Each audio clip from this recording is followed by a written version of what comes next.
ये देख सकते हैं कि इसको जो हटाने का प्रयास किया।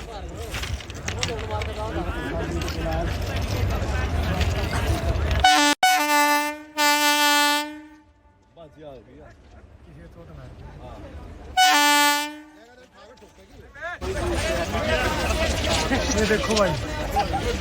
हेलो चल भाई। गाय और ट्रेन, एक गहरी सीख। किसी गांव के पास से गुजरती एक ट्रेन के रास्ते में अचानक एक गाय आ खड़ी हुई। ट्रेन की पटरी पर वह निडर होकर खड़ी रही, मानो उसे किसी बात की चिंता ही न हो।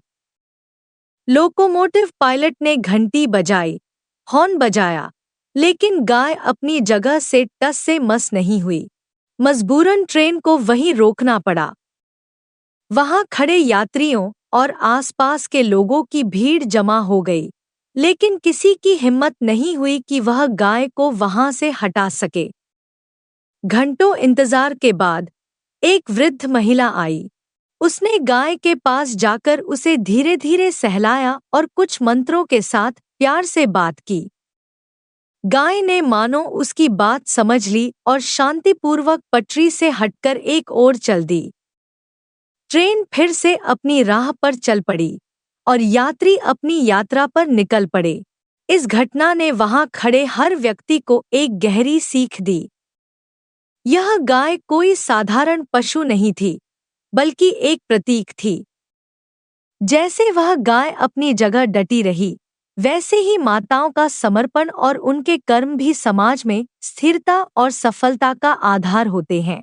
माताओं का समर्पण सफलता की कुंजी।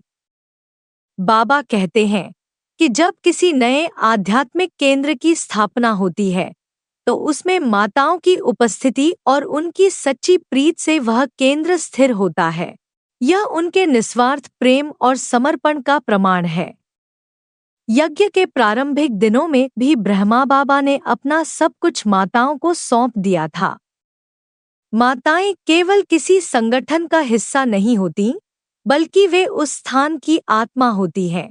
उनका प्रेम और त्याग किसी भी कार्य को सफल बना सकता है।